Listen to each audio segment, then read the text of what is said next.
Peace and love. So today we are going to be hopping back into our etymology of Book of Job, chapter 6. Let's get into it. I'm unstoppable. I'm a Porsche with no brakes. I'm invincible.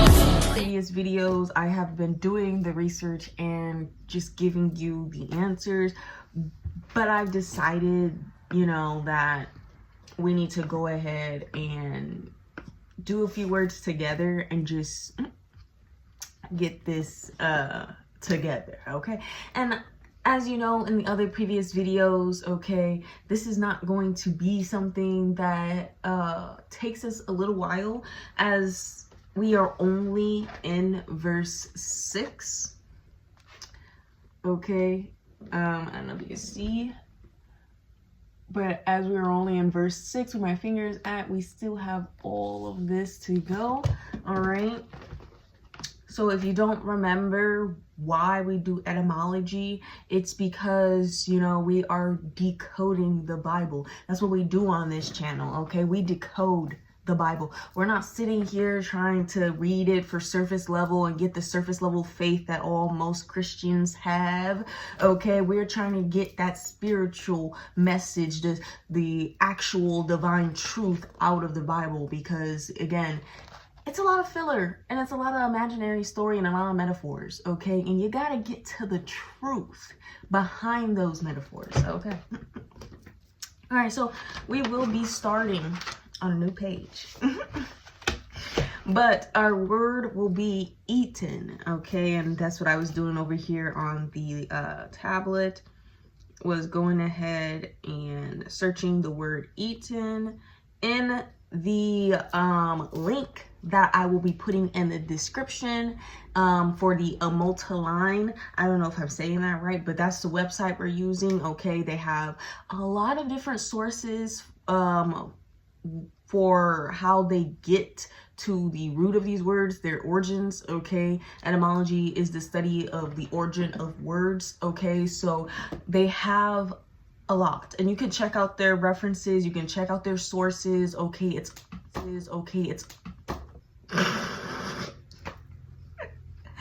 It's all on there. Okay, so we will be going ahead and starting with our word eaten, okay, which takes us back to the word eat. All right, and it comes from the Middle English word. If you're not taking notes, you should be taking notes. You see me taking notes, then okay. All right, so the word is etten, I guess, E-T-E-N, all right, which comes from the Old English word etan, E-T-A-N, okay. Class V, strong verb, past tense is A-E-T, past participle, E-T-E-N. It means to, did I write that on the line? No. It means to consume food, devour, or consume, okay. So, consume food, devour, or consume. From the Proto-Germanic E-T-A-N, okay, source also from Old Frisha, I-T-A, and the Old Saxon, E-T-A-N, the Middle Dutch, E-T-E-N, and the Dutch, E-T-E-N. Old High German, E-Z-Z-A-N, and German, E-S-S-E-N. Old Norse, E-T-A, Gothic, I-T-A-N. I'm not going to write all of that. But I will write that it has the pi root of ed, and that root means to eat. All right, so transferred sense of corrode, wear away, consume, waste is from the 1550s. The meaning to preoccupy or engross, as in what's eating you, is recorded by 1893. The slang, the sexual slang of doing I'm not saying that. Okay, the slang for eat one's words, 1570, eat one's heart out, 1590s, eat one's hat, Eat in, reference to kitchens, 1955. The verbal phrase to eat out, dine away from home is in the 1930s. Okay, so that's the word eat in. All right, and if you're following along in your Bible, okay, and even if you don't have a physical Bible, you are watching this on a smart device that has either Apple Store or Google Play Store. And they do have a Bible app. Actually, multiple Bible apps. Okay, so even if you don't have a physical Bible, which you can get for literally less than $5, but you know, you could still use your smart device as a smart device. Okay. All right, so we're going to our next word, which is going to be without. And because I don't see the word anywhere else throughout the text to now, we are going to do it. If I see a word, okay, you're going to see me skip a few words in the text if you're following along, because we've already done it in previous videos and I'm not repeating the same word twice. So the word without. Let's go into our emoji line. Boom. Without, outwardly, externally, okay?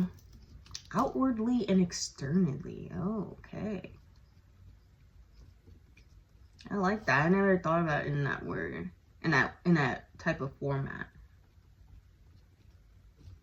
Okay, Middle English is withouten, which is without with the en at the bottom, and then from Old English, I'm gonna write this one down. This one is a little funky, you know. It looks a little weird too. Okay, so it's W-I. It's an O with the line that makes it X. I don't know how else to explain that to you guys. Then it's U-T-A-N. I could try to show you. I don't believe this character still exists. I could be wrong, but okay. Looky. See the O with the X? Yeah. That's how it looks on the screen. Don't do me. So outside, which means outside of, okay, or from outside. And if you think about it in the context of etymology, it means against the outside. Like, okay, so another definition is against, which is, I want to say weird, but at the same time, when I think of the word without, I'm not thinking against the outside or from outside, outside of, or outwardly or externally. I'm not thinking of those words when I think of without. When I think of like without something, it is, you know, you don't have the thing that you were trying to either acquire or, you know, or bring, or, you know what I'm saying? Like, that's the context that I've always thought without was used in, not in a outwardly, externally, outside of, you know, like that kind of thing. But that allows us to read the text in a different format, okay? Because without here doesn't mean without what we know, okay? People always read the Bible and then they use the knowledge that they have from their century, but that's not the case. This story was written thousands of years ago, so the words don't mean the same thing. Okay, even in the King James version, where King James decided, you know, he knew all that, but King James, his reign, okay, his time period, okay, even then the words did not mean what they meant when they were originally in Latin, okay, all right? So over time, words change and their meanings change and how we use them change, okay? That's why there's so much slang, okay? So that is a very interesting way of thinking about without, okay? I would have never thought that. We're gonna go ahead and get into this next word, okay? And see, the reason why I was just giving you guys the information I researched was because, you know, I didn't want to make super long videos on this, but at the same time, I'd rather you guys be here with me while we're learning, okay, so that you guys get to see this stuff raw, you know what I'm saying? So as I'm learning, you're learning. Okay, all right, because that's what this channel is about: growing, learning, and evolving together. Okay, period. Now let's get into the word salt. Salty. Okay, I'm done. So salt, the Old English word for salt is SEALT.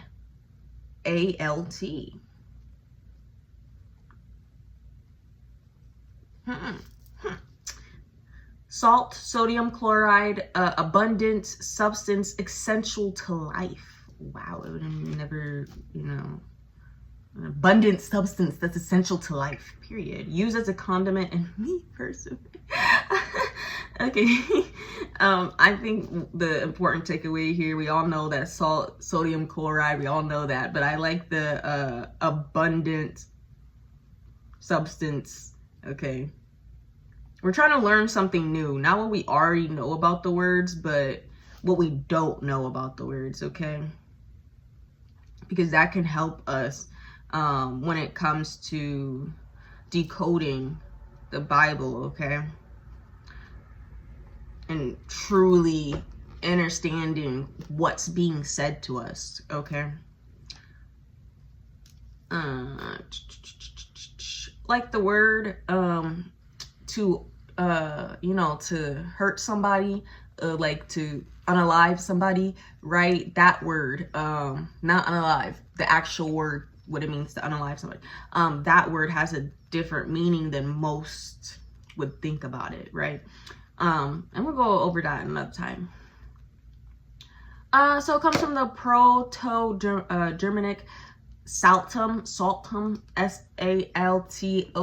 source also of from the Old Saxon, Old Norse, Old Frisian, Gothic salt, Dutch zout, and German sals, from prior root sal. Okay, I'm gonna put that too. You write down what you find important, okay, and I'm gonna let you know what I'm writing, just so you don't feel left out. But again, if you hear anything and you think it's important, okay, to know about the word, okay, not only should you write it in your notes, but you should shoot it in the comments, okay? All right, give me a quick in the chat, okay? And let me know, like, actually, Alea, I think this is important, okay? X, Y, and Z, you know, because of X, Y, and Z. You know, do y'all thing, okay? Researchers, okay? I gotta see that, you know, your brains are working and they're turning and they're critically thinking when we're doing this, okay? All right, I'm getting sidetracked. So applied from the early 14th century to various substances resembling common salt, modern chemistry sense compound of an acid radical with a base radical is from the 1790s, as ultimate element in alchemy from 1580s in alchemy. We've talked about alchemy before. Okay, meaning experienced sailor is attested by 1840 Dana, probably a reference to the salinity of the sea, by 1570s as that which gives frequency of discourse or writing or liveliness to a person's character. Okay, and then it goes into a long history about salt. and it's not like long history we don't know, it's a long history we do know, right? It's just everything we know about salt. Worth one salt, salt of the earth, above or below the salt, you know, salt shaker, salt pepper. Like, I'm not finna go over all that. Y'all should know that. So we're gonna be skipping or. Skipping is skipping there, but we will do any. A-N-Y, any. Okay.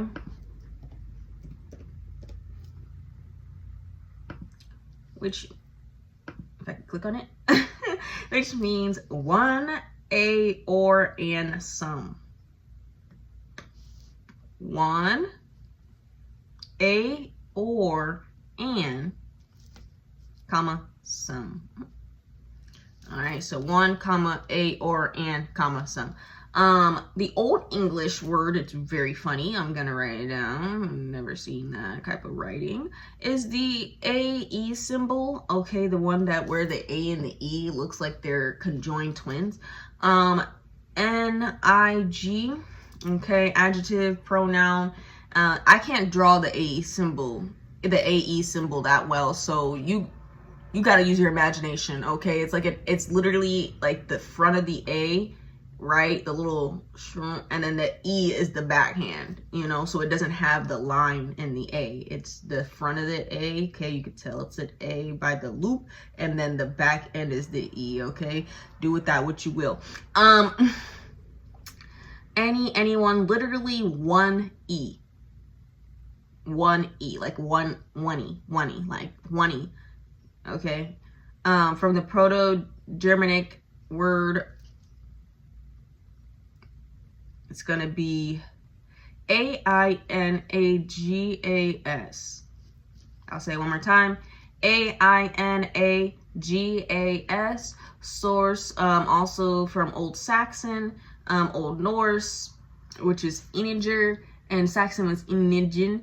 And I don't know if I'm pronouncing these right, guys. We're just ENIG, okay, and integer was EINIGR, and the Old Frisian ENICH, okay, Dutch ENIG, and German EINIG. EINIG. That's a tongue twister. Try saying EINIG 5 times fast. Bet you won't. Okay, from the Pry root oino, which means one unique. Okay, we'll write that down. Pi root is P-I-E root, okay? Literally pi root means proto Indo words, I forgot. I'm trying to remember, but the E. So it's spelled O-I-N-O.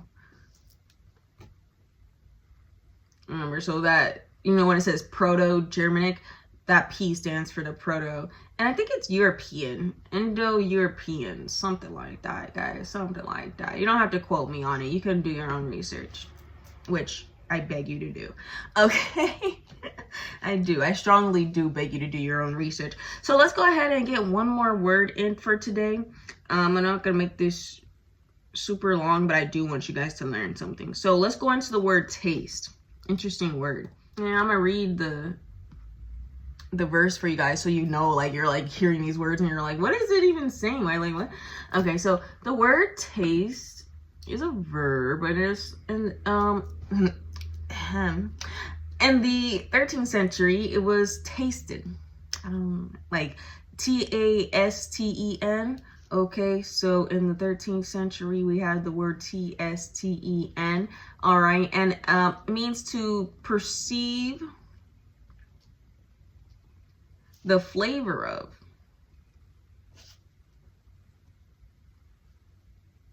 Something.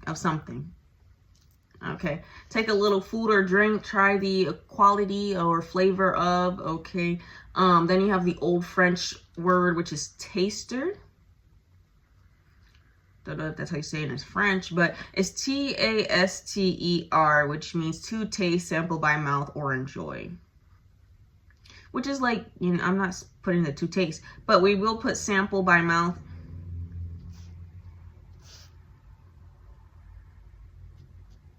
And enjoy. I don't know how the enjoy part goes in with it, because you could taste something and it could be nasty.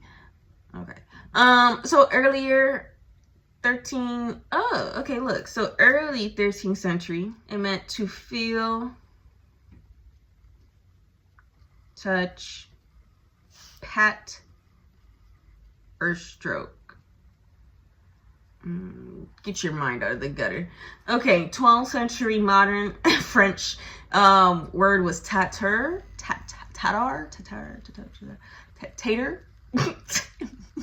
Might have been tater.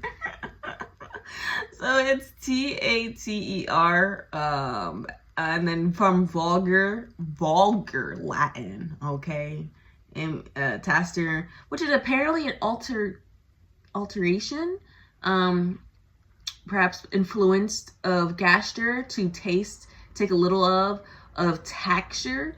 Okay, all right, so those words I just said to you, because you're probably like, what? So the Latin word is T-A-S-T-A-R-E. The influence of the word was G-U-S-T-A-R-E. And then the last word I said was T-A-X-T-A-R-E, a frequentative form of Latin, which was T-A-X-A-R-E,